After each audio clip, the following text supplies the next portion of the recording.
Hey, what is up you guys? It is Annelies, and WWDC happened just a couple of days ago. If you don't know what that is, it's the Worldwide Developers Conference, and it's a conference held by Apple that is a week long that focuses mainly on software. And at the beginning of the week, which is normally a Monday, they have a keynote where Apple makes a whole bunch of announcements on new software. In the past, hardware has been announced, but just for this year, a whole bunch of new software has been announced. There's a whole bunch of cool features, and I want to talk about them.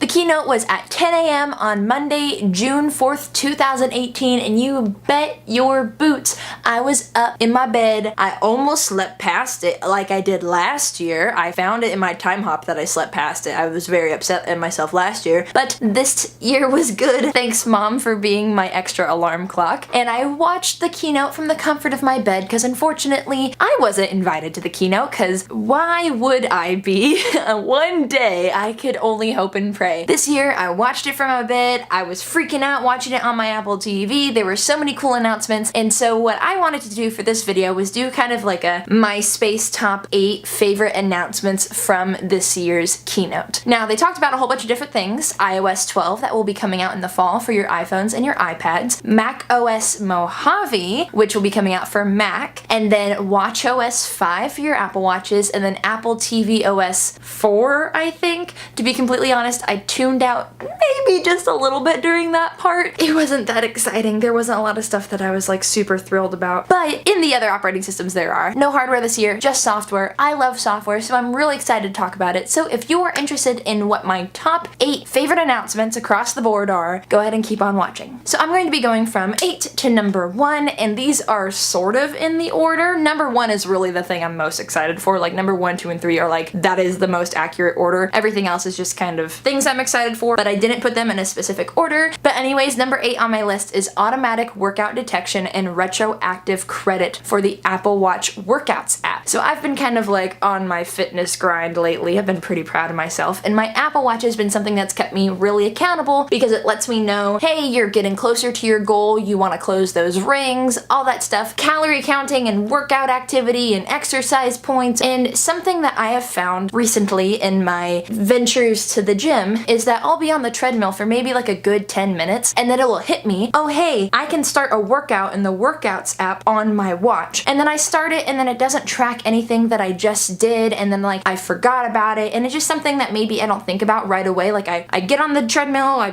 put in my numbers and all those things, and I get the speed I'm going, I start jamming to my music, and then I just kind of get distracted. So what this automatic workout detection is doing is it's pretty much going to detect, I assume by like your heart rate or something, it doesn't really say on the website, by your heart rate or motion or whatever it may be, to suggest and alert you to start a workout. I don't even know if it will suggest the particular kind of workout, but it will suggest to start a workout. From there, you can hit start workout, and then the other thing that is super cool is it has retroactive credit. So let's say I was on my walk and I, had been walking for maybe 5 minutes and my watch hadn't noticed that I was working out for 5 minutes yet, and then it alerted me to say, hey, do you want to start a indoor walk workout? And if I say yes, it can detect that the last 5 minutes that I did, in theory, was the same workout and add those credits of my calorie counting and my time and my distance all into my one workout. So I think this is something that's going to remind a lot of people, and it's like a silly little thing, but I think this is going to be really helpful, especially for those who are really focused on their fitness. Also, a cool thing that they added too is it will alert you when they think your workout has ended. And that's something I do a lot too, because I'll get off the treadmill, I'll go straight into the little yoga room, I'll start doing my stretches, I'll look at my watch to check the time, and then my workout has still been going, and I've been stretching for like 20 minutes, but it's contributing to my run. So some of my workouts have been a little bit inaccurate, like time and calorie wise. So this is a feature that I think is going to be a cool add-on as well, is alerting you when the watch thinks your workout is completed, so that way you can complete it. So number 7 on my list is Walkie Talkie on the watch, making all of my Spy Kids dreams come true. It is exactly what the name is. It's turning your watch into a walkie walkie-talkie, so that way you can use your watch as a walkie-talkie with other people who have compatible watches. I'm hyped. It's a very bare bones app. There's a button that says talk, and then you can choose like your friends and stuff. And then there's a button that says talk, and then you just hold down the button, and then you're talking like when you're holding down the button on a walkie-talkie, and when you let go, you're no longer talking anymore, and that's it. I'm really looking forward to walkie-talkie on the watch because walkie-talkie is kind of going to be like an audio message, but for the watch. So right now, the only way that you can really communicate with somebody on your watch is either through a phone call or through text messages, and you can use like Siri dictation, and you can use Scribble, and you can use emojis and predictive text and all that stuff, or you can just call somebody. But what I really like about audio messages on the phone is maybe there's something I want to say that is just too long to type out, or my brain can't formulate the right grammatical words to say it in that would make sense in a message. I feel like sometimes you can say things that aren't proper grammar with like your voice and it makes sense, but if you read it, your brain just kind of goes,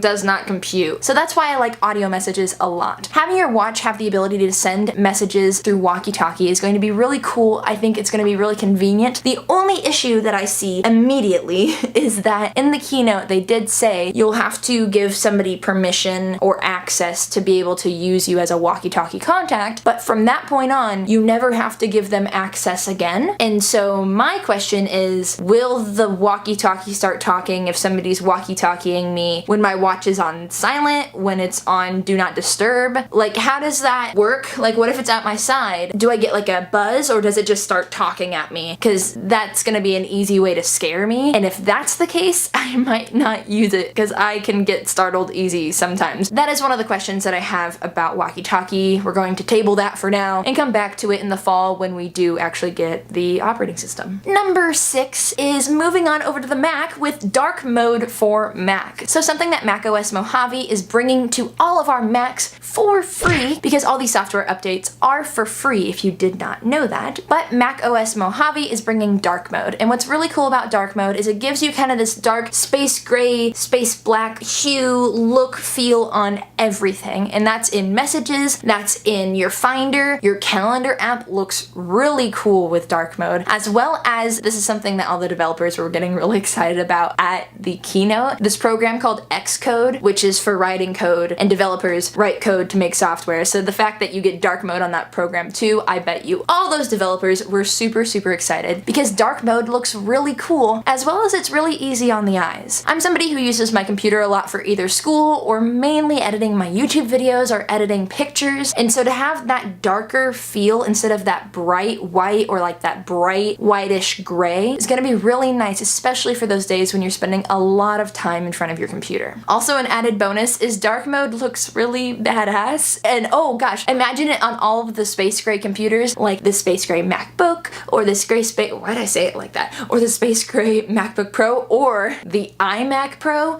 Oh my gosh, that just makes me want to get an iMac Pro. Even though it would throw off all my color scheme of everything I own being silver, it looks freaking cool. It looks really cool. So number 5 is a program called Measure. Now this is something coming to iOS 12. What this app is what it says it is. It measures things. So you can have, the example they used was a suitcase in front of you, and you use your camera on your phone, and on your screen you draw like a dot from the one corner that you want to measure from, or the point that you want to measure from, and then you just draw another dot like you're using a ruler to the other point, and then it gives you a measure estimate, I would imagine, because I wouldn't say that would be 100% accurate. Just I don't know, maybe it is, I don't know. I'm not a developer. I don't make AR kit things. I don't know the technology and how smart it is, but it uses AR kit, which is AR, augmented reality. I think it's gonna be really cool because I'm definitely that person that puts like my hand next to something to measure it. The other day I was measuring something for my closet, and I just kind of went, okay, this is the distance in my closet that I can use, and then I was like going up to things in the store and just kind of like putting my arms on it, and especially when I had to pull something down from the top shelf and just like put my arms against it. So it seems like this is going to be a really handy tool, and I can't wait to get my hands on it. Number 4 is notifications improvements. So this is really,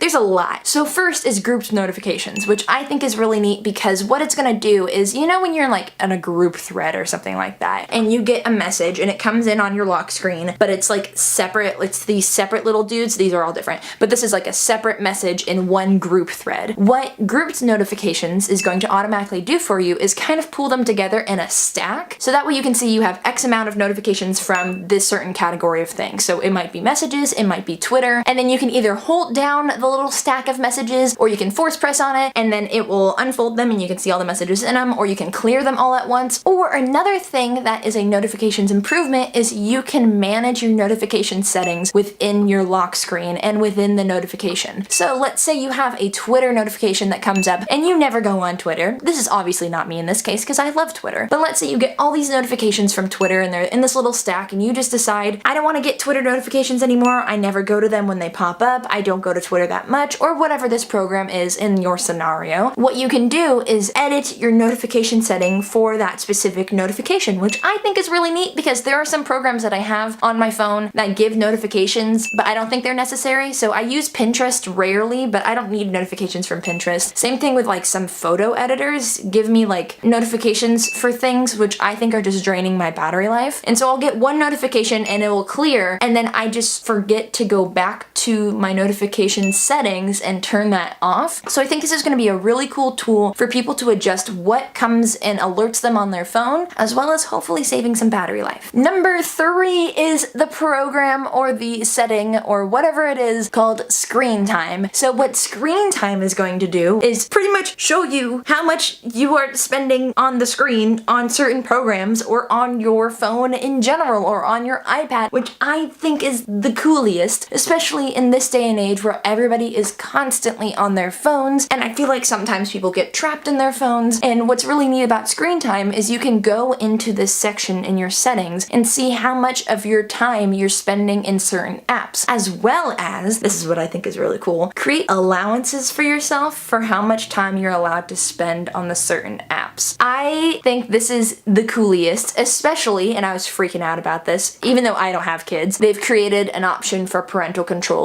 to where you can have parental controls set for your children and their allowances on apps. I think that is just genius. I think that is a long time coming. We should have had that years ago along with other parental controls, but the fact that you can do that on your own phone and kind of set yourself some boundaries for how you use your device, I think is going to be really neat. It's going to help people unplug, but not be like, I don't need this iPhone anymore, and like throw it out the window or drop off the face of the earth on Instagram or whatever it may be. You're just going to be using your time more wisely. They're going to give you alerts like time checks. So if you have an allowance for yourself for Instagram, for instance, that says you're allowed to be on there for 1 hour a day. You get up to like 5 minutes closer, you'll get a little notification saying, hey, you've got about 5 minutes left in your daily allowance for this program. And let's say you go to another app and you've already reached your allowance on Instagram and you go back to that app or any app, it will give you a kind of like blocked screen that says, hey, time's up for this app. Maybe put your phone down, maybe go do something else, maybe go into another program, but your time is up for this app. Now, if you're the person who set the allowance for yourself, there will be an ignore button, kind of like a snooze button, and you'll get reminders of, hey, you're past your allowance, just as a reminder, you're past your allowance. But if you do it on like your kid's phone, there's no ignore, they're just stuck. I don't know why I'm so excited about that. I don't have children. I do not have children. I have nephews, but they're like 3 and 1 year old. Like, that's not gonna, they don't need, there's not something there, you know, I just think it's really cool. So if you have kids, you're welcome. And if you are a kid, I'm sorry. So number 2 is, oh, I'm so excited about this, Siri shortcuts. So with Siri shortcuts, there are 2 things going on. First is a shortcut via voice command. So what you can do is create a voice command that then creates a series of actions that then happen. So let me give an example. The example they used in the keynote is this lady is on her way home, and so what she decided to do is create a shortcut that said, I'm on my way home, or I think it said travel plans was hers. So let's say if you wanted to make your phrase, I'm on my way home, and on your way home you want to text your roommate and tell them you're coming home, so that way they know you're on your way home. You want to set your thermostat to 70 degrees. You want to turn on your favorite podcast, and then you want to set directions for the quickest route home avoiding traffic. That can all be done by just saying the phrase, I am on my way home, or travel plans, or piñata, whatever you want to make it. It will allow you to create a a magical phrase that does all these things, and I think that is the coolest of the beans. And that's so neat. Like, so there's this program called Workflow, which kind of does the same thing. So if you press like a button in the workflow or something like that, it then does all these sorts of things. But now tying that to your own personal voice command, I think is going to be 1,000 times easier. I think a lot of people are going to use this. I know I'm going to use this, and especially if you have things like automated home stuff, that's really neat. Or if you're a really busy on-the-go businessy person, or just a really busy person, being able to have one phrase do a whole bunch of stuff is just like the coolest. There's a program that's going to be called Siri Shortcuts where you can create all your shortcuts, and I'm just like hype central about this. And I think people forget that Siri is more than just the voice command. Siri is an intelligent assistant. So in the same way that you have Bixby or Google Assistant or Alexa, where they work more than in just the voice sense, that is also what Siri does. And I think Siri Shortcuts is going to really showcase how smart Siri actually is and help people make their lives a lot easier and a lot more efficient. I'm gonna play around with that stuff. Like, it's in this number 2 spot for a reason, because I'm really excited about it. But more importantly, number 1, folks, if you haven't already heard about it already through Twitter or through your friends or through me or through Instagram stories or the internet, group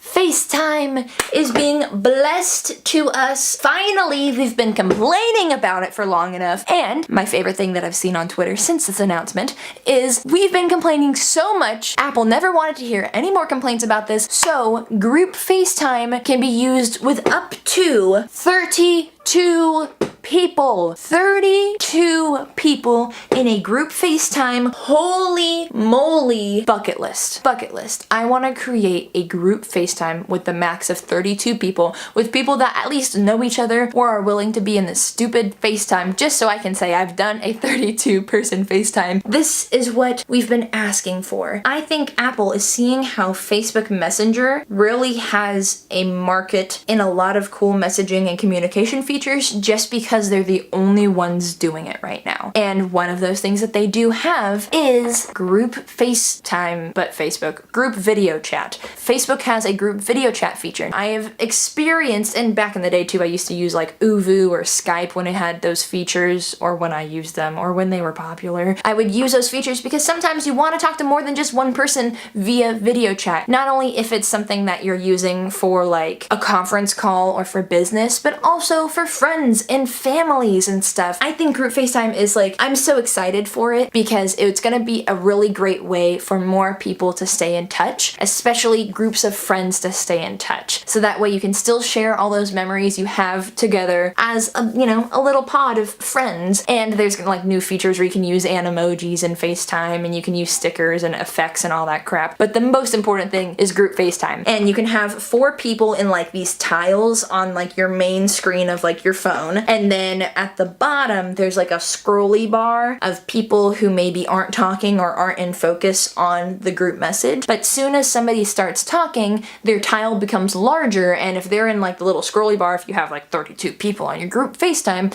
they'll pop up onto the main screen so that way you can see them. And you can switch people around so you can choose who you want to see. But when somebody starts talking, they will automatically pop up there. Now, I'm curious to see if you're only doing a FaceTime with like 3 other people, does it do that kind of tile business, or is it more stationary? Questions that I think will be answered eventually. I am so freaking excited about group FaceTime, and I've set a goal for myself that just in general, I want to start utilizing FaceTime more, especially with people who are in the same city as me, because I'm really busy, and so maybe I don't get to see people a ton, and I know I have friends who are really busy, and if we're really busy, more than likely our schedules are not the same busy, and so we don't get to see each other, and texting is hard sometimes, and maybe you just want to have like a 5-minute coffee chat. You can't even make it to the coffee shop. FaceTime is really cool for that, and I think group FaceTime is just like the cherry on top of everything that I've ever wanted for FaceTime, so I am just beyond excited. I am hype central. Oh, and I almost forgot. You can create a FaceTime call within a group message, and then people can just kind of like jump in and out of the FaceTime call. So let's say I create a FaceTime call in my group message, and there's like 4 people in the group message, and then they don't answer right away, and they see, oh, there's a FaceTime call going on. They can just kind of like pop in, and people can pop out, and I think that is also really cool, because when when you miss a FaceTime call, you're just like, ah man, okay, now our schedules aren't lining up, and oh hey, is anybody back on? I've had this with like a Google Hangout chat too, and the fact that you can just kind of jump in when it's going on, I think is an excellent, well-needed feature. Good on you, Apple. Alright, that is my top 8 favorite announcements from WWDC 2018. I hope you guys are really excited for the things that are coming to your Apple devices this fall, which is going to be free. Once again, if you forgot that, these are all going to be free updates that are available all the way back to iPhone 5S, which is like completely bonkers that it's going back that far. iPhone 5S and iPad Air, right? Yep, I was right, iPhone 5S. So